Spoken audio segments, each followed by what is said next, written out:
Accidental Death by Peter Bailey. The most dangerous of weapons is the one you don't know is loaded. The wind howled out of the northwest, blind with snow and barbed with ice crystals. All the way up the half-mile precipice, it fingered and wrenched away at groaning ice slabs. It screamed over the top, whirled snow in a dervish dance around the hollow there, piled snow into the long furrow, plowed ruler straight through streamlined hummocks of snow. The sun glinted on black rock glazed by ice, chasms and ridges and bridges of ice.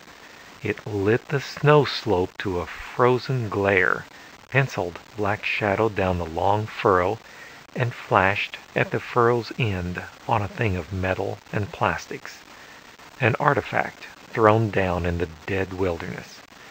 Nothing grew, nothing flew, nothing walked, nothing talked, but the thing in the hollow was stirring in stiff jerks like a snake with its back broken, or a clockwork toy running down. When the movement stopped, there was a click, and a strange sound began. Thin, scratchy, inaudible more than a yard away. Weary, but still cocky, there leaked from the shape in the hollow the sound of a human voice. "I've tried my hands and arms, and they seem to work," it began. "I've wiggled my toes with entire success. It's well on the cards that I'm all in one piece and not broken up at all, though I don't see how it could happen. Right now I don't feel like struggling up and finding out. I'm fine where I am. I'll just lie here for a while and relax, and get some of the story on tape. This suit's got a built-in recorder. I might as well use it. That way, even if I'm not as well as I feel, I'll leave a message. You probably know we're back and wonder what went wrong. I suppose I'm in a state of shock. That's why I can't seem to get up. Who wouldn't be shocked after luck like that? I've always been lucky, I guess. Luck got me a place in the Whale. Sure, I'm a good astronomer, but so are lots of other guys.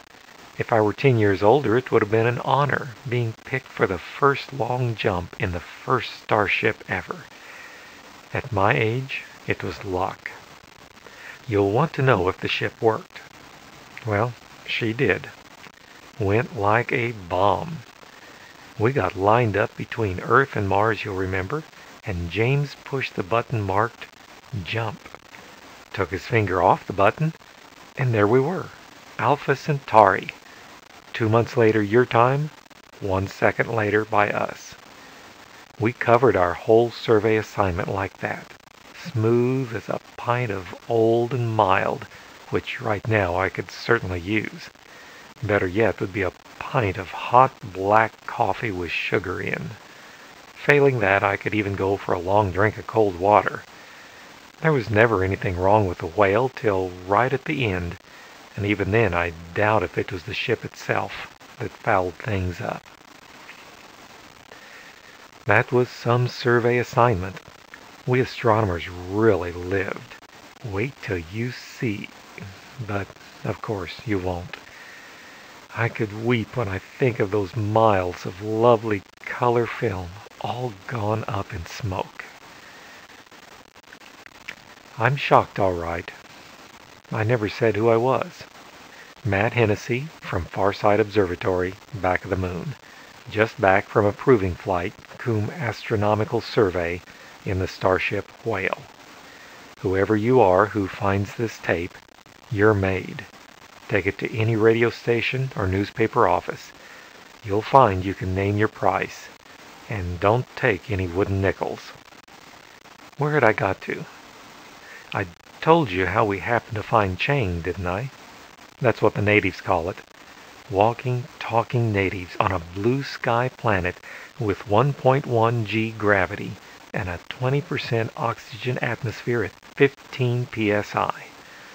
The odds against finding Chang on a 6-sun survey on the first star jump ever must be up in the Googles. We certainly were lucky. The Chang natives aren't very technical. Haven't got space travel, for instance. They're good astronomers, though. We were able to show them our sun in their telescopes. In their way, they're a highly civilized people. Look more like cats than people, but they're people all right. If you doubt it, chew these facts over. 1. They learned our language in 4 weeks. When I say they, I mean a 10-man team of them. 2. They brew a near beer that's a lot nearer than the canned stuff we had aboard the Whale. 3. They've got a great sense of humor. Ran rather to silly practical jokes, but still, can't say I care for that hot foot and belly laugh stuff myself, but tastes differ. 4. The 10-man language team also learned chess and table tennis. But why go on? People who talk English, drink beer, like jokes, and beat me at chess or table tennis are people for my money, even if they look like tigers in trousers. It was funny the way they won all the time at table tennis. They certainly weren't so hot at it. Maybe that 10% extra gravity put us off our strokes. As for chess, Svendlov was our champion. He won sometimes. The rest of us seemed to lose whichever Chingsi we played. There again, it wasn't so much that they were good. How could they be in the time? It was more that we all seemed to make silly mistakes when we played them, and that's fatal in chess. Of course, it's a screwy situation. Playing chess with something that grows its own fur coat, has yellow eyes 1.5 inches long, and long white whiskers. Could you have kept your mind on the game? And don't think I fell victim to their feline charm. The children were pets, but you didn't feel like patting the adults on their big grinning heads. Personally, I didn't like the one I knew best. He was called, well, we called him Charlie, and he was the ethnologist, ambassador, contact man, or whatever you like to call him, who came back with us. Why I disliked him was because he was always trying to get the edge on you. All the time, he had to be top. Great sense of humor, of course. I nearly broke my neck on that butter slide he fixed up in the metal alleyway to the Whale's engine room. Charlie laughed fit to bust. Everybody laughed. I even laughed myself, though doing it hurt me more than the tumble had. Yes, life and soul of the party, old Charlie. My last sight of the Minnow was a cabin full of dead and dying men. The sweetish stink of burned flesh and the choking reek of scorching insulation. The boat jolting and shuddering and beginning to break up, and in the middle of the flames, still unhurt, was Charlie. He was laughing. My God, it's dark out here. Wonder how high I am. Must be all of 50 miles and doing 800 miles an hour at least. I'll be doing more than that when I land. What's final velocity for a 50-mile fall? Same as a 50,000-mile fall, I suppose. Same as escape. 24,000 miles an hour. I'll make a mess. That's better. Why didn't I close my eyes before? Those star streaks made me dizzy. I'll make a nice shooting star when I hit air. Come to think of it, I must be deep in air now. Let's take a look. It's getting lighter. Look at those peaks down there, like great knives. I don't seem to be falling as fast as I expected, though. Almost seem to be floating. Let's switch on the radio and tell the world hello. Hello, Earth. Hello again. And goodbye. Sorry about that. I passed out. I don't know what I said, if anything, and the suit recorder has no playback or eraser. What must have happened is that the suit ran out of oxygen, and I lost consciousness due to anoxia. I dreamed I switched on the radio, but I actually switched on the emergency tank, thank the Lord, and that brought me round. Come to think of it, why not crack the suit and breathe fresh air instead of bottled? No, I'd have to get up to do that. I think I'll just lie here a little bit longer and get properly rested up before I try anything big like standing up. I was telling about the return journey, wasn't I? The long jump back home, which should have dumped us between the orbits of Earth and Mars. Instead of which, when James took his finger off the button, the mass detector showed nothing except the noise level of the universe. We were out in that no place for a day. We astronomers had to establish our exact position relative to the solar system. The crew had to find out exactly what went wrong. The physicists had to make mystic passes in front of meters and mutter about residual folds in stress-free space. Our task was easy because we were about half a light year from the sun. The crew's job was also easy. They found out what went wrong in less than half an hour. It still seems incredible. To program the ship for a star jump, you merely told it where you were and where you wanted to go. In practical terms, that entailed first a series of exact measurements which had to be translated into the somewhat abstruse coordinate system we used based on the topological order of mass points in the galaxy.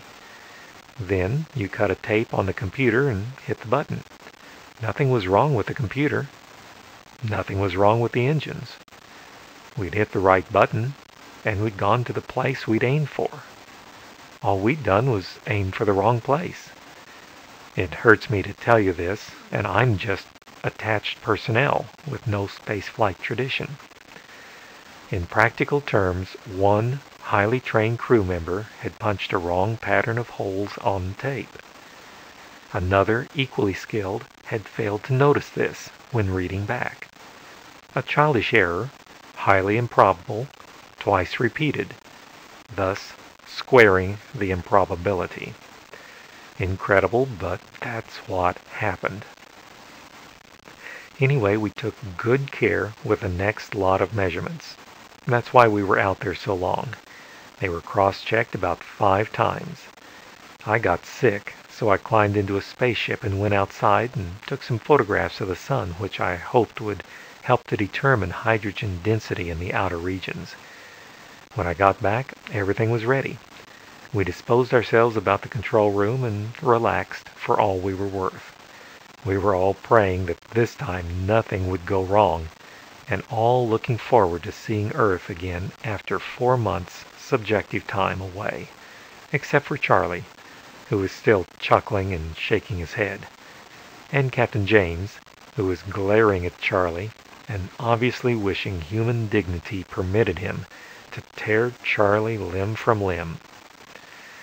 Then James pressed the button. Everything twanged like a bowstring.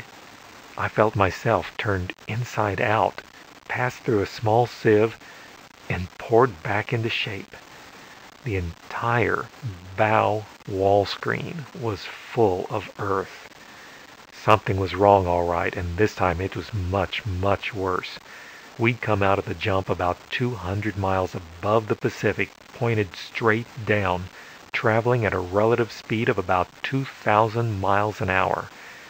It was a fantastic situation. Here was the Whale, the most powerful ship ever built, which could cover 50 light years in a subjective time of 1 second, and it was helpless. For, as of course you know, the star drive couldn't be used again for at least 2 hours. The Whale also had ion rockets, of course, the standard deuterium fusion thing with direct conversion. As again, you know, this is good for interplanetary flight because you can run it continuously, and it has extremely high exhaust velocity. But in our situation, it was no good because it has rather a low thrust. It would have taken more time than we had to deflect us, enough to avoid a smash. We had 5 minutes to abandon ship. James got us all into the minnow at a dead run. There was no time to take anything at all except the clothes we stood in. The minnow was meant for short, heavy hops to planets or asteroids. In addition to the ion drive, it had emergency atomic rockets using steam for reaction mass. We thanked God for that when Kazamian canceled our downward velocity with them in a few seconds. We curved up away over China, and from about 50 miles high, we saw the whale hit the Pacific. 600 tons of mass at well over 2,000 miles an hour makes an almighty splash. By now you'll have divers down, but I doubt they'll salvage much you can use. I wonder why James went down with the ship, as the saying is.